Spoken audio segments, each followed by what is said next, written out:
Corrupt Authority by yours truly. In his barely conscious state, Kenta could feel his ruined body rising and falling by weight. Around him, the wind screamed and pushed upon him, threatening to throw him off the side of whatever platform he was lying upon. Yet every time he rolled to the side, he'd feel something long and thick push him back to his original spot. Opening his eyes the smallest bit, Kenta noticed that it was a red wing, a salamance's wing. All at once, he pieced together what must have happened, unimaginable though it must be. Bolt, a salamence? Had he really done it? Had he evolved and become the Dragonite of the Hoenn region? But he, Kenta, should not be surprised. On the day he captured Bolt, he had succeeded only because the little Bagon had first thrown himself headfirst off a cliff in Meteor Falls in an attempt to fly. Once the capture and the concussion had passed, Kenta had knelt down to his newest little Pokemon and put out his pinky finger to make a promise.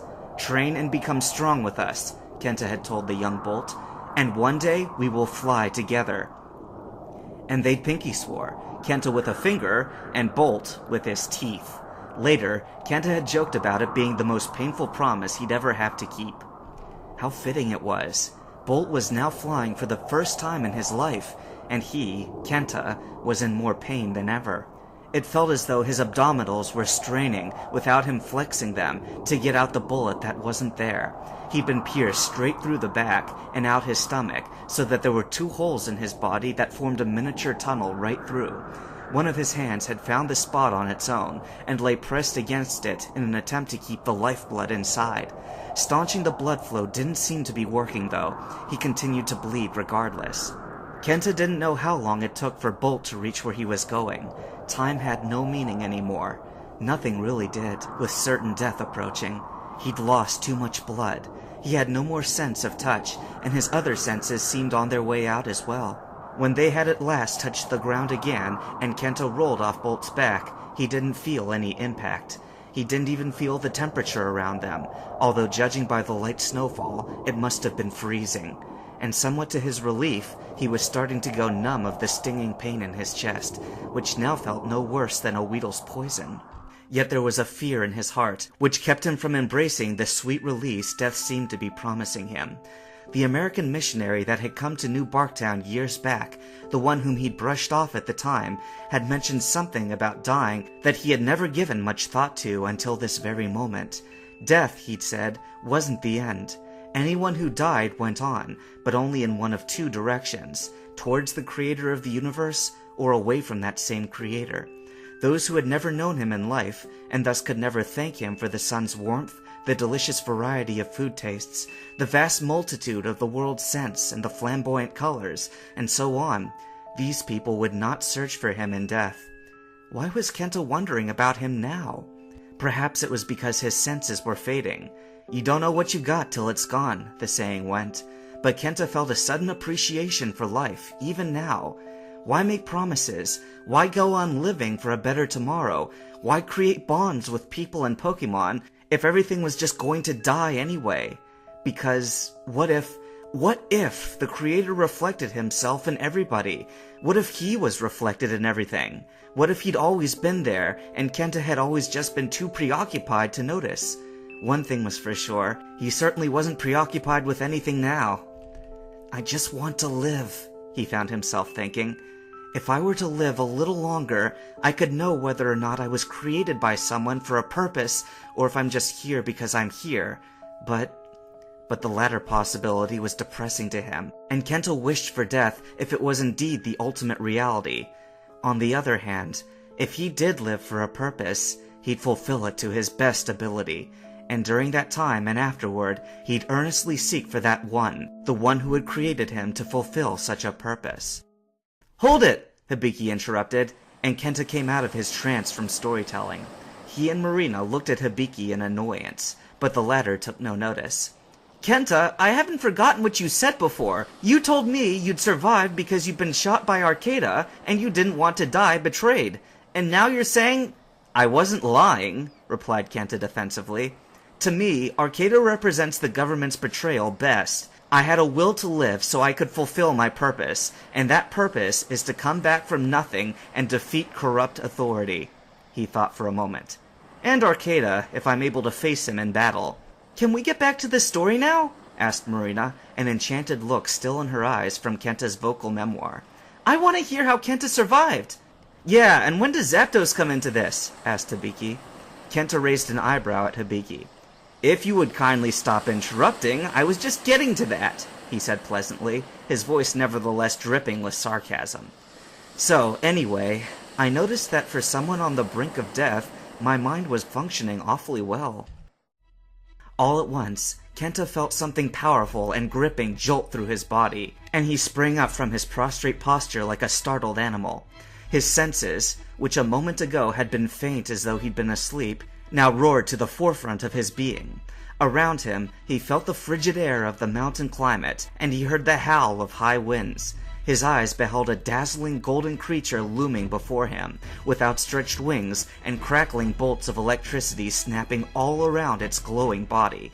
Standing between the creature and Kenta, Bolt the Salamence bared his teeth and bellowed a ferocious roar that echoed through the mountain tops.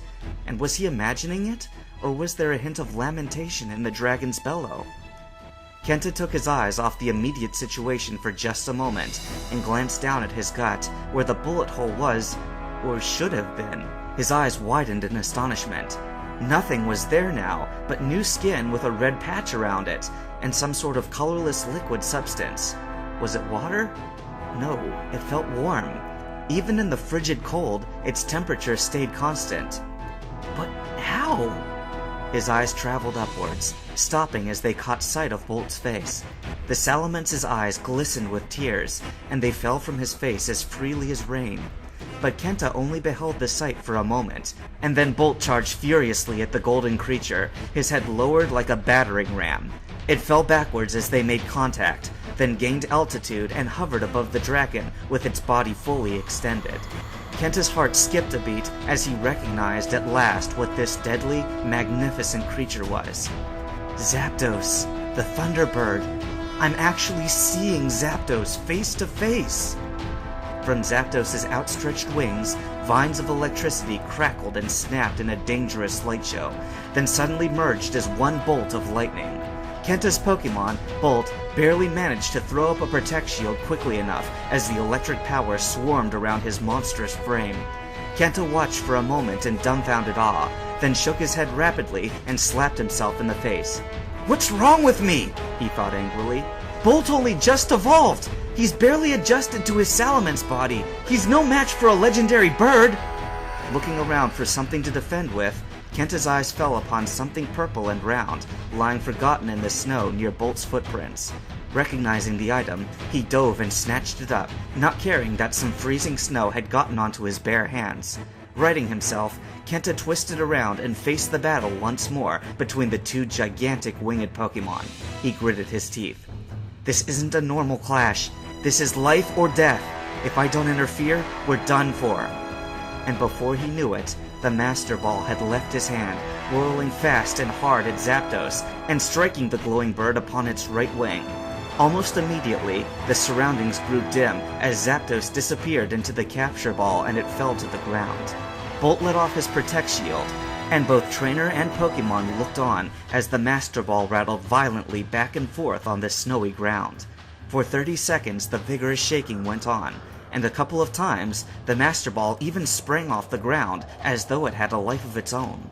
30 more seconds passed, a full minute, and still the Master Ball vibrated as though it would explode at any moment. Kenta hardly dared to breathe, and as he watched the Master Ball continue to tremble, a disturbing question pounded in his mind. What if this doesn't work? What if the Master Ball can't take it? He didn't know how long he waited. The Zapdos within the ball continued to fight valiantly for a longer time than he'd ever thought possible to cage a Pokemon. But at one point, the ball suddenly stopped quivering. Kenta stared down at it, hardly daring to believe his eyes, but the ball continued to lie dormant for as long as he watched. Then slowly, very slowly, he approached the Master Ball and picked it up, never once taking his eyes off of it, not even to look at his Salamence. He held the ball high, feeling its weight, and not sensing any difference. but he knew better. Unreal. Unimaginable. I'm holding living lightning in my hand. Kenta finally turned and looked at Bolt, and his dragon Pokemon looked back at him, both too stunned to make a sound. Then, just as slowly as he'd picked up the Master Ball, Kenta pushed it into his pocket. The spell broke as another sudden realization struck him. His pocket was missing a Pokeball. The lockpick was there, and in his left pocket, Bolt's former Everstone and his luxury ball. But no normal Pokeball. That meant no Bakufun either. Had he dropped it somewhere? But how could that be? Bolt's luxury ball was tucked away safely. Surely he would have shown all the more care for his first and favorite Pokemon, his Typhlosion, when storing his ball. Unless it was warped away by Silhouette's registration unit. Of course! How had he not seen that coming? His own police force boasted the same teleportation technology that warped every 7th Pokemon to the PC storage system whenever a trainer's party was full after a capture. Both Pokemon he'd registered as an officer, Bakufun and Bolt, could be just taken from him at a moment's notice, teleported away to the base while in their respective balls. He had shown severe insubordination just before getting shot. Small wonder Baku was gone. Wait a minute. Kenta's eyes widened in realization. Bolt is still with me. I never recalled him into his luxury ball. His large eyes narrowed. And I never can again. Reaching into his pocket, Kenta withdrew the luxury ball, looking at it with mixed feelings. I'll just have to destroy Bolt's ball, he thought, to show Silhouette that I'm cutting my ties with them. But something still bothers me about doing this. He looked at Bolt, who was still watching him. The Salamance's face was difficult to read, but his head was tilted. Uncertain of what he could be thinking about, Kenta held up the luxury ball for his Pokemon to see. See this? He murmured. This ball used to be the symbol of our pact, and also of our friendship, but now it's become corrupt, a symbol of the government's hold on us. I love it, and I hate it for what it is. He cringed inwardly, but pressed on. I'm going to crush it. You may not understand what I'm doing at first, but just know that I am forever your friend. Kenta dropped the luxury ball into the snow, between himself and Bolt. Slowly and deliberately, he walked forward, keeping his eyes locked with Bolt's, who looked back at him with unusual softness. He'd heard somewhere that dragons were more intelligent than most animals, even amongst Pokemon, and he wondered if Bolt understood what was going on all along. Feeling the luxury ball under his right shoe, Kenta tramped down hard upon it, and it cracked to bits like a Christmas tree ornament. Ignoring the feeling of the shattered ball, Kenta wrapped his arms around Bolt's neck and held him tightly, tenderly, as a beloved dog. There'd been no time before, but it had just occurred to him that he'd never thanked Bolt for saving his life. Bolt, he said, you were all I had left, and you came through for me. I don't deserve you. Letting go of the Salamance's neck, Kenta looked him seriously, straight in the eye. It looks like we're in a tight spot, buddy. Up until further notice, we're gonna have to keep a low profile. That means you especially, Bolt. You're much bigger than me, so you'll have to find a place to hide until we can get you a new ball. Find somewhere warm, somewhere that the snow won't be able to... Without warning, his body suddenly collapsed. He wouldn't wake up again for 3 days.